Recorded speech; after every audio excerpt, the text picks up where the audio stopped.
As her grandfather unpacked their food, she leaned over and wiggled her fingers in the cold water. Immediately, several small fish came by and nibbled at her fingers.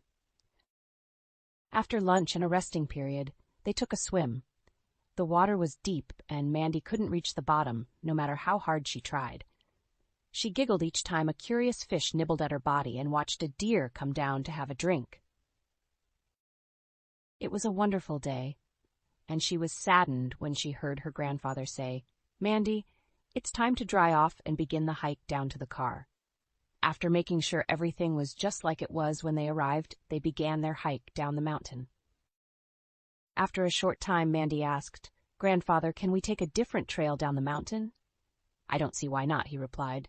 After a short time, the trail began blending into the surrounding brush and then disappeared.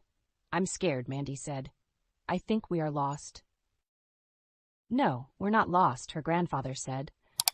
"But we aren't on a trail, so we will have to continue hiking down the mountain in the direction of the car.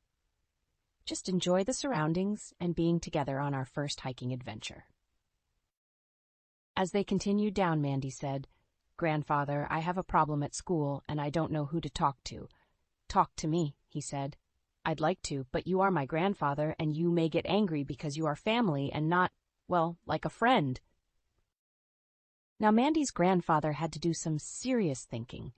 After all, she was right that as her grandfather, he may get angry or his feelings hurt, but she needed a big person as a friend. "Mandy," he said in a serious tone, "if I were to promise that anything we talked about would stay between us, and that I would not get angry or talk to you as your grandfather, but rather as an old friend, would you talk with me?" "Is that a promise?" she asked. "Yes," he said softly. "And you know I have never broken a promise to you." She gave him a big hug and began to talk. Soon they were at the bottom of the mountain and packing the car. Before leaving, her grandfather thought for a minute and said, "Granddaughter, anytime you need me as your friend, and not your grandfather, pick up your walking stick and ask to go on a hike. It will be our secret code." "This was the best day ever," Mandy said.